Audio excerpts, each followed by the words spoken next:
Las zorras tienen cuevas para dormir, las aves de los cielos.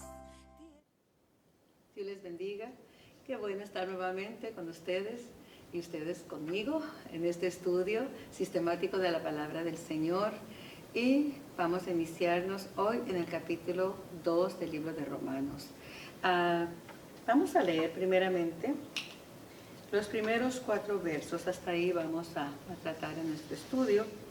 Y la palabra del Señor dice: por lo cual eres inexcusable, oh hombre, quien quiera que seas tú, que juzgas, pues en lo que juzgas a otro, te condenas a ti mismo, porque tú que juzgas, haces lo mismo.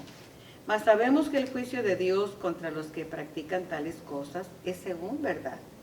Y piensas esto, oh hombre, tú que juzgas a los que tal hacen y haces lo mismo, que tú escaparás del juicio de Dios, o menosprecias las riquezas de su benignidad, paciencia y longanimidad, ignorando que su benignidad te guía al arrepentimiento. Después de terminar en el capítulo 1 la lista de los pecados más deshonestos que nos enseñó la condición moral que reinaba en el Imperio Romano, el capítulo 2 comienza con una censura del apóstol Pablo hacia aquellos que, después de ver la condición pecaminosa de los hombres depravados, quizá entre ellos se dijeron: gracias, Señor, porque no somos como estos pecadores. Por consiguiente, Pablo comienza a decir que cualquiera que seas tú que juzgas, pues en lo que juzgas a otros, te condenas a ti mismo, porque tú que juzgas, haces lo mismo. En otras palabras, eres pecador. Ahora quizás no hacían los mismos pecados, o no cometían los mismos pecados que estaban o que están en esta lista de depravación. Pero esto no los libraba de su condición de pecado. Tal vez no mataban, no cometían actos de inmoralidad, pero sin duda alguna cometían otro tipo de pecados. Y con toda su moral, la palabra los colocaba al igual como pecadores. Veamos el verso 3. Y piensas esto, oh hombre, tú que juzgas a los que tal hacen y haces lo mismo, que tú escaparás del juicio de Dios. Al decir haces lo mismo, no que cometían los mismos pecados atroces que menciona la lista, pero pecado es pecado. Y el pecado no se mide por el tamaño, ni se mide por el color. Hay quienes dicen una mentira blanca. No hay mentira blanca ni mentira negra. No tiene color. El pecado no tiene ni tamaño ni color. El pecado es pecado. Y el pecado, pues, nos separa de Dios. Y dice: tú que juzgas a los que cometen pecado, podemos frasearlo así, y tú también cometes pecado, ¿crees que escaparemos del juicio de Dios? La respuesta sería no. No podemos escapar del juicio de Dios porque somos pecadores. Los moralistas creían que sus buenas obras y su filosofía moralista, ellos no serían juzgados, se creían buenos. Y tenemos el ejemplo del filósofo que hemos estado mencionando, filósofo romano de nombre Séneca, que basaba su buena conducta en la moralidad, pero en realidad obraba de igual manera que cualquier pecador. Séneca fue el consejero del tremendo Nerón. Y Séneca estuvo de acuerdo con Nerón en el asesinato de la madre de Nerón. Por tal razón, Pablo dice: en lo que tú juzgas, te condenas a ti mismo. Veamos el Evangelio de Lucas. ¿Qué es lo que el Señor nos dice al respecto? En Lucas capítulo 18, en el verso 10. Dice la Escritura que 2 hombres subían al templo a orar. Uno era fariseo y el otro publicano. El fariseo, puesto en pie, oraba consigo mismo de esta manera: Dios, te doy gracias, porque no soy como los otros hombres, ladrones, injustos, adúlteros, ni aún como este publicano. Y él comienza a justificarse. Ayuno 2 veces a la semana, doy diezmos de todo lo que gano. Mas el publicano, estando lejos, no quería ni aún alzar los ojos al cielo, sino que se golpeaba el pecho diciendo: Dios, sé propicio a mi pecador. Y el verso 14, el Señor concluye esta palabra diciendo: os digo que éste descendió a su casa justificado, hablando del publicano, antes que el otro, o sea, señalando al fariseo. Porque cualquiera que se enaltece será humillado, y el que se humilla será enaltecido. Jesús nos habla de estos 2 hombres y menciona que los 2 estaban en el templo. Menciona que los 2 subieron a orar. Pero ya leímos la justificación propia del fariseo. Pero también el Señor nos hizo notar el corazón contrito y humillado del publicano, que no se sentía digno y confesaba que era pecador delante de Dios. Recordemos, amados en Cristo, que todos somos pecadores. El judío se creía que los demás, se creía mejor que los demás porque tenía la ley. Pero esa ley era precisamente lo que los condenaba, porque les mostraba su condición pecaminosa. La ley muestra nuestra condición de pecado. La ley es un espejo. La ley de Dios es perfecta, es santa. El problema no es la ley, el problema somos nosotros, que somos imperfectos por causa de la caída y no podemos guardar la ley. Porque si quebramos uno de los mandamientos, ya nos hacemos culpables de los otros 9. Los estándares de Dios son muy altos.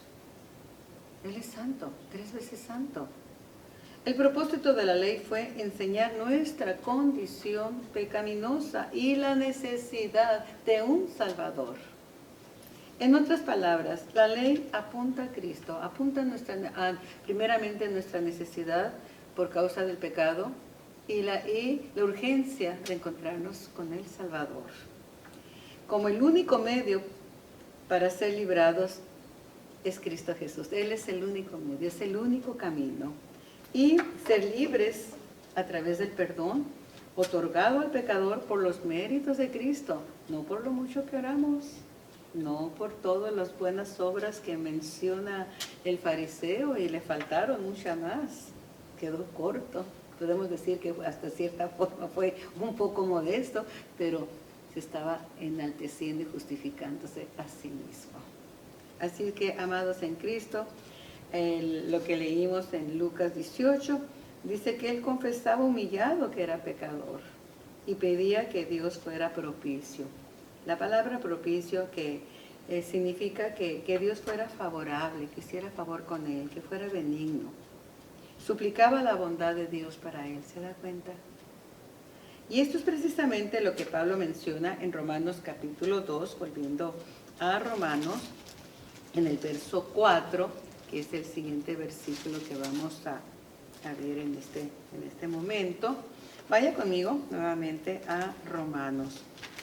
Y dice el verso 4, o menosprecias las riquezas de su benignidad, paciencia y longanimidad, ignorando que su benignidad te guía, y está hablando aquí a todos, nos guía al arrepentimiento. Al juzgar a otros y justificarnos nosotros por medio quizá de una moralidad, no llega a justificarnos. Y mucho menos ganar el favor de Dios. Por la razón que Solo podemos ser justificados mediante la bondad de Dios, mediante su paciencia, mediante su longanimidad, ignorando que es esa dignidad precisamente la que nos guía al arrepentimiento. Si el Señor no obra en nosotros, si el Espíritu Santo no nos convicta de pecado, no somos perdonados. ¿Se da cuenta que no es de nosotros la justicia? Es el Espíritu Santo, por la bondad de Dios, por su benignidad, por su longanimidad, que nos guía. El Espíritu Santo es el que nos guía y nos lleva a Cristo para que reconozcamos, y el Espíritu Santo nos redarguye, para que reconozcamos nuestra condición pecaminosa y confesemos nuestro pecado y seamos perdonados por los méritos de Cristo. Veamos esto detenidamente. No debemos de ignorar su benignidad. ¿Qué es benignidad? La benignidad es bondad para con todos, aún con aquellos que estén en contra de Dios mismo. Paciencia. Dios tiene la capacidad de tolerar molestias y aún ofensas por su bondad. La longanimidad es su clemencia y generosidad que se extiende. Es su benignidad precisamente lo que nos guía al arrepentimiento. Podemos confesar los pecados. Podemos decir en un momento de emoción, oh sí, soy pecador, oh sí, hice lo malo. Podemos inclusive derramar lágrimas, pero si no hay un arrepentimiento, no hay perdón de pecados. Es el Espíritu Santo, es la bondad de Dios y el Espíritu Santo trabajando en nosotros, pecadores, porque somos pecadores perdonados, porque su bondad nos guió a un día pedir perdón. Note usted esto, confesando nuestros pecados, arrepentidos. Y le vuelvo a subrayar. Podemos pedir perdón, pero sin arrepentimiento no hay perdón de pecados. Y para que ese arrepentimiento opere en nuestra vida, tenemos que ser convictados por el Espíritu Santo. Así, en otras palabras, es el Espíritu Santo, es Dios que nos guía al arrepentimiento. El Señor te guía a ti y a mí al arrepentimiento. Pero note esto, Él no nos lleva al arrepentimiento. Él solamente nos guía al arrepentimiento. Pero Él no nos va a llevar al arrepentimiento. Es nuestra decisión. Vamos a ver un ejemplo donde podemos ver todos la bondad de Dios. En el tiempo presente, o sea, hoy, pudimos abrir nuestros ojos a un nuevo amanecer. Todos los que están escuchando abrieron sus ojos. De lo contrario, no estuvieran escuchando esta enseñanza. Y fue por su bondad. Y si al terminar el día Dios nos permite descansar y abrir nuestros ojos nuevamente mañana y levantarnos, es la benignidad de Dios dándonos la oportunidad de vida para guiarnos al arrepentimiento, si es que no nos hemos arrepentido de algún pecado no confesado.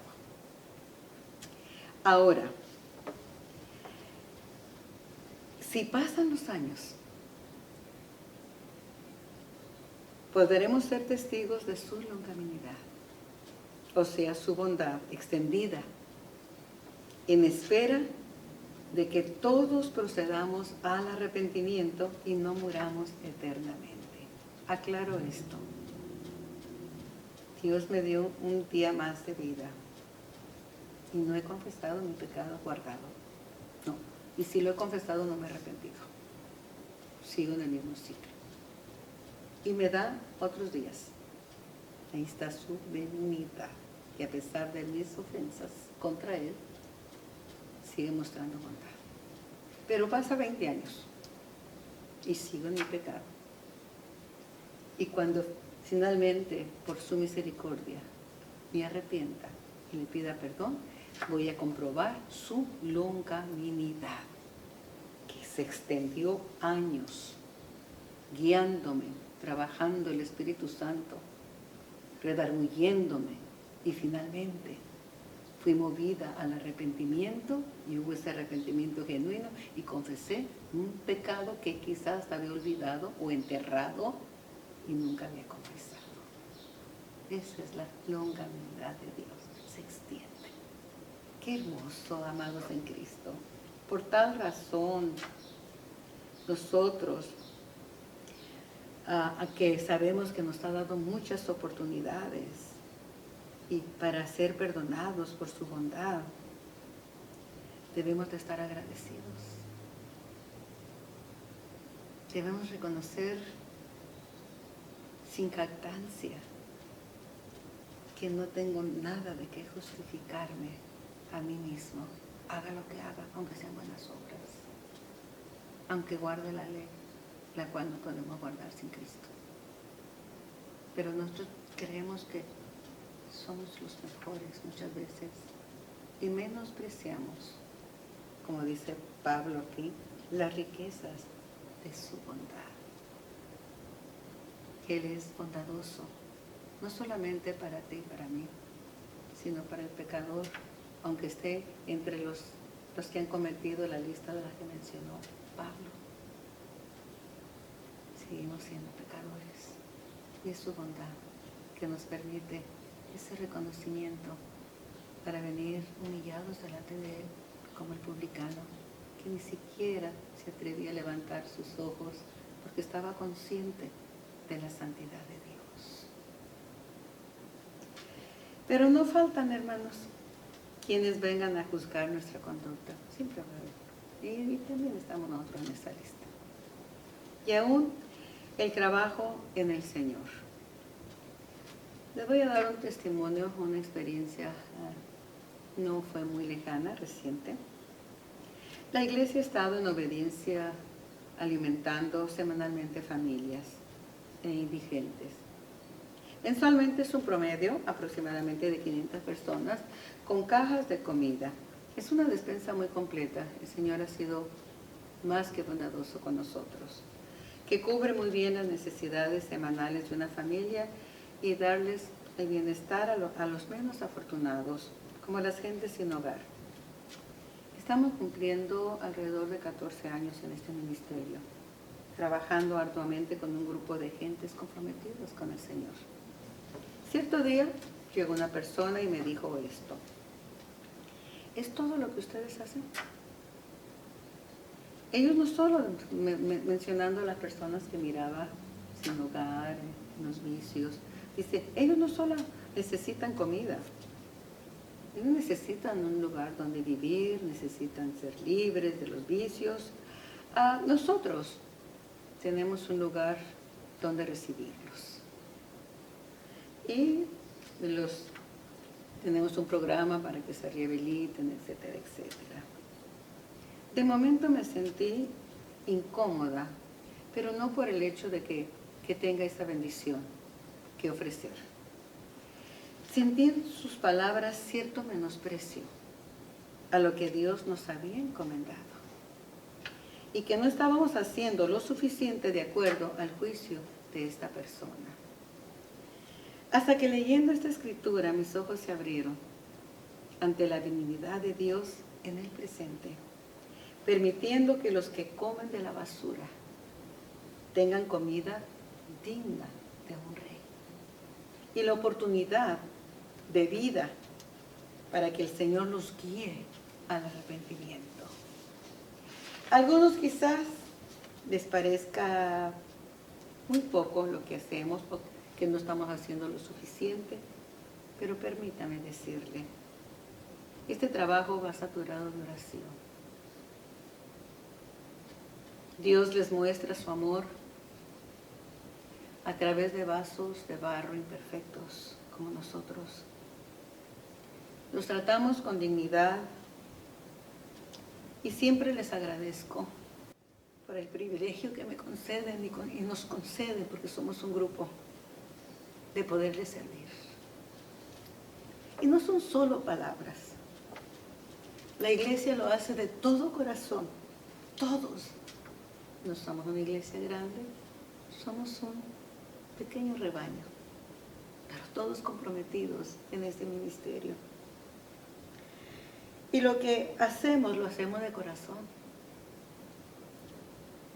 Y ellos también, cada uno, desde el que va por la comida, desde el que carga, desde el que empaca, desde el que limpia todo lo que ensuciamos cuando estamos empacando vegetales, fruta, separando lo que viene no tan fresco y que no va a serles útil, desde el que viene temprano para recibir a los que vienen con esperanza de recibirlo. Es un trabajo de toda la semana, de los que oran por ese ministerio. Es algo hermoso, es algo bien hermoso. Lo hacemos de corazón porque el Señor lo ha puesto, porque nosotros no somos bondadosos sin la bondad de Dios. Algunos lloran y nos preguntan, ¿por qué hacen esto por nosotros? La respuesta siempre será la misma, porque Dios los ama.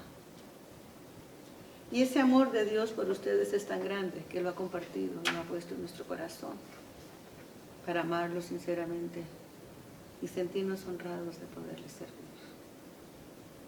Eso es todo, amados en Cristo. No somos nosotros los que vamos a cambiar esas vidas. Lo deseamos de todo corazón, que ellos sean transformados al igual que cada uno de nosotros. Pero es Dios a través de Jesucristo a quien nosotros representamos aquí en la tierra, siendo el reflejo de su gloria y de su ministerio. Lo único que nosotros podemos hacer es extender nuestra mano con bondad. No se trata de dar solamente una bolsa, una caja de comida, dárselos con menosprecio, como que les estamos haciendo un favor, cuando realmente no les estamos haciendo el favor. Es la bondad de Dios. El favor de Dios no nos hacen ellos a nosotros, que nos permiten hacer las obras de Jesucristo. Algunos de los que han venido y han partido con el Señor, y sabemos que han partido porque han aceptado a Cristo. Otros corren a buscarnos, ven las puertas abiertas, llegan desesperados llorando por las situaciones tan duras de la vida, de aprobio en las calles. Ellos se sienten parte de nosotros. Cuidan el templo. Nos respetan. Y sé que nos aman, porque saben que son amados. Cuando Dios quiera poner en nuestras manos algo más, sin lugar a duda, Él lo hará. Muchas veces yo he dicho, lo que Dios ha puesto en mis manos, eso es lo que damos. Y lo he dicho de acuerdo a lo que dice el libro de Eclesiastés, capítulo 9, verso 10. Todo lo que viniere a la mano para hacer, hazlo según tus fuerzas. Qué hermoso aquellos que Dios les ha puesto algo más en sus manos y pueden hacerlo. Qué hermoso. Pero recordemos que todo, tanto como el que tiene mucho que ofrecer al pecador, como aquel que escasamente tiene solamente una caja de comida, una palabra de amor, un abrazo. Ahora lo hacemos así de lejos. Y les digo, ahí les da un abrazo bien fuerte, apriétese bien fuerte, porque ese abrazo se lo da el Señor. Eso es todo. Porque he entendido que no es lo que nosotros podamos hacer, que es la bondad de Dios en el presente, dándoles fuerzas para que Él pueda seguir trabajando en ellos, convenciéndolos de pecado, para que un día ellos se arrepientan y reciban la vida eterna. ¿Se da cuenta cómo trabaja el Señor de hermoso? No se trata de nosotros.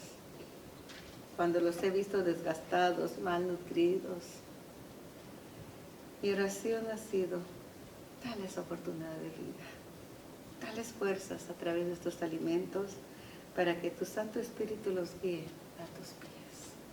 Eso es todo. Eso es todo. Eso es lo que Pablo dice en el capítulo 2, verso 1. Por lo cual eres inexcusable, oh hombre, quien quiera que seas tú que juzgas, porque en lo que juzgas a otro te condenas a ti mismo, porque tú que juzgas haces lo mismo. El fariseo decía muy buenas cosas. Fíjese que mejor que lo que hacemos nosotros en el día de hoy. Diezmaba de todo, oraba, ayunaba 2 veces a la semana. Nosotros ayunamos 1 vez por semana. ¿Se da cuenta que era mucho mejor que nosotros? Sin embargo, no fue justificado por sus buenas obras. En cambio, el pecador que no se atrevía a mirar hacia arriba porque sabía que era pecador, está pidiendo el favor de Dios. Esa es la clave. El único juez justo y único es el Señor Jesús. Él juzgará al pecador como juzgará también al fariseo, que se cree más justo que todos los demás. Recordemos que todo proviene de Él y a Él sea toda la gloria. Seamos sabios y entendidos de cuál es la perfecta voluntad de Dios y no juzguemos a la ligera, porque tanto el pecador convicto del peor de los pecados como el moralista que se considera que es bueno y perfecto, o el fariseo religioso que por su conducta religiosa se justifica a sí mismo, o el griego que se consideraba perfecto por su sabiduría, y el judío que se jactaba de tener la ley de Dios pero sin cumplirla, todos aquí somos culpables delante de la justicia divina por causa del pecado. Aquí entramos todos. Es la bondad de Dios. No menospreciemos la bondad de Dios para con nosotros y vengamos a Él como el publicano que no se atrevía a levantar sus ojos. Eso se lo repito por 3ª vez, porque qué tremendo que nuestra arrogancia, y hablo por mí, ¿ok? Oh, Señor, aquí estoy, con mano levantada, soy justo. ¿A qué no se atrevía? Cuando somos conscientes, ¿sabes?, de la santidad de Dios, ni siquiera podemos hablar. Cuando los grandes hombres que menciona la Biblia tenían ese encuentro sobrenatural con el Señor, la revelación de la santidad de Dios, como Isaías, que miró el trono alto y sublime, lo primero que dijo: ay de mí, que soy hombre muerto, que habito en medio de gente pecadora. Y si habitar en medio de gente pecadora, está hablando de toda la humanidad. Y entre los pecadores también estaba Él. Así que, amados en Cristo, ¿sabe cuándo estamos más cerca de Dios?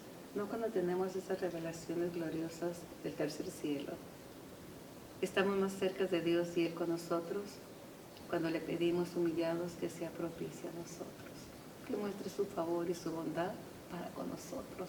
Es cuando más cerca está de nosotros. Es cuando realmente podemos decir: conozco a Dios. ¿Por qué conozco a Dios? Porque conozco su misericordia, conozco su bondad, conozco su fidelidad, conozco su longanimidad. ¿Qué hubiera sido de mí si no me hubiera llevado todos estos años guiándome para que reconociera un pecado que yo había sepultado y que no quise confesarlo, o no pude confesarlo, o no pude perdonar? Pero soy salvo, me consideraba lo más justo, lo más santo, porque Dios perdona todos los pecados. Sí, ciertamente, cuando hay un genuino arrepentimiento. Recordemos esto porque se nos escapa esa porción de la Escritura, amados en Cristo. Así que gracias al Señor, gracias por su misericordia. La obra de salvación viene de Él. Y la prueba es que el Señor Jesús comenzó su ministerio con 12. Note usted, con 12 discípulos comenzó su ministerio. La noche de la traición quedó con 11. En el tiempo del dolor extremo, porque él está en el Getsemaní con un dolor extremo que suda hasta gotas de sangre. Estaba con 3 dormilones que no lo apoyaron en la oración. Y en el Calvario, solo uno estaba al pie de la cruz. Y en su resurrección, ninguno. Todos se habían ido a esconderse a un cuarto por temor y algunos dudaron de Jesús. ¿Se da cuenta?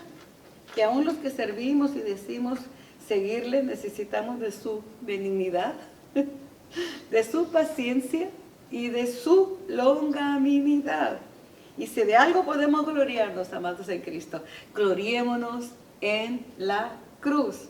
Sin su sacrificio, ni judío, ni griego, ni sabios, ni moralistas, ni ninguno de nosotros hubiéramos podido ser salvos. Termino con este verso, en Gálatas, capítulo 6, verso 14, que dice así: más lejos esté de mí gloriarme, sino en la cruz de nuestro Señor Jesucristo. Vamos a leerlo. Vaya conmigo a la Biblia, a Gálatas. Hay tiempo para hacerlo. Vaya conmigo a Gálatas. Es un libro pequeño. Y Gálatas, en el capítulo 6, verso 14. Vamos a leerlo directamente de la Escritura.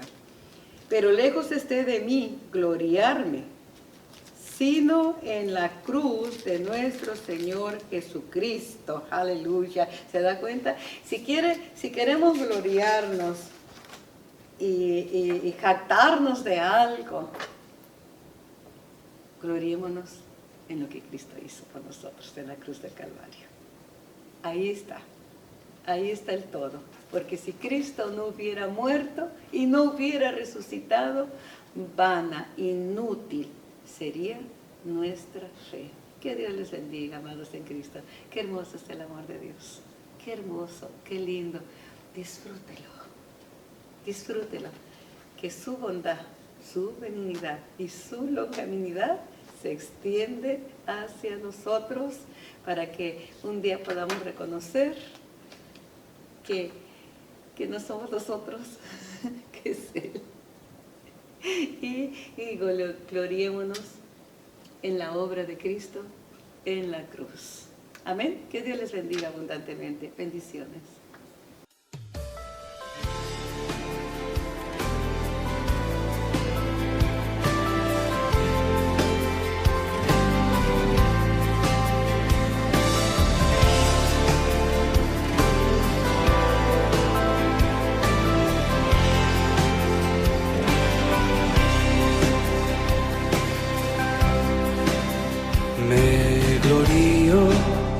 Jesucristo, quien con su sangre me compró, fue mía la culpa que lo traspasó y lo colgó en aquella cruz. Me glorío en Jesucristo, quien el poder del mal venció. Mi esperanza ante el santo juez, el Hijo mi justicia es, el Hijo mi justicia es.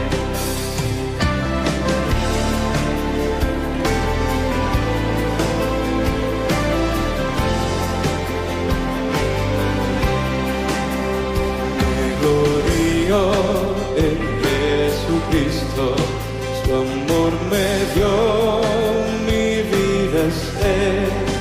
No tengo otro a donde acudir, me satisface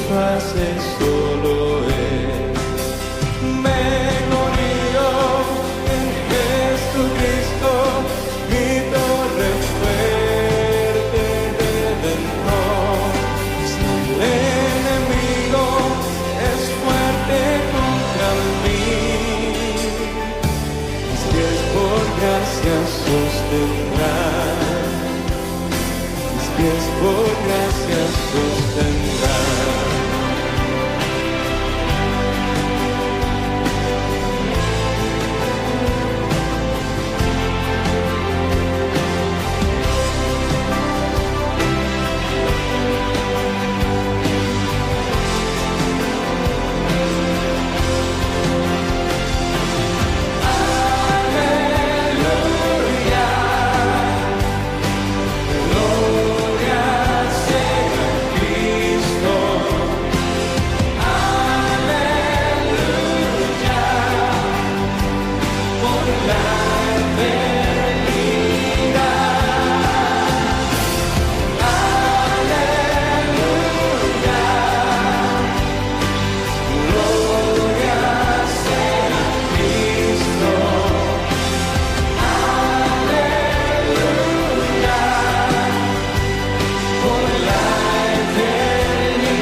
Me cargan alas de águila, corona mi alma de bondades, su triunfo siempre de cantar.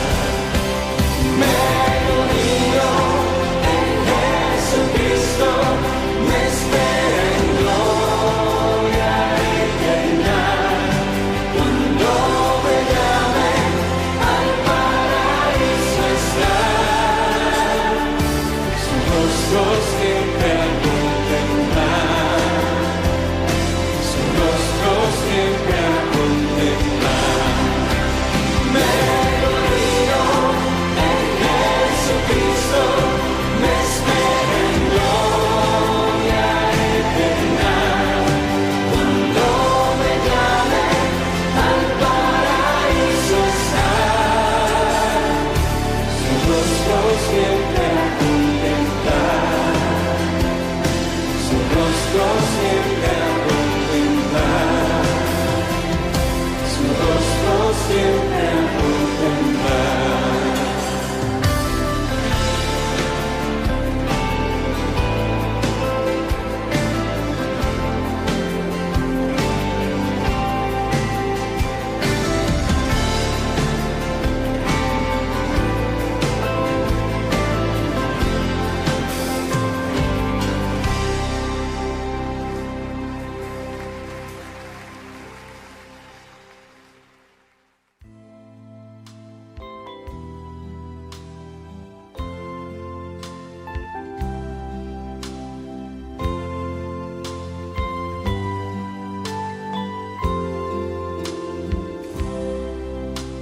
Las zorras tienen cuevas para dormir. Las aves de los cielos tienen nidos, mas el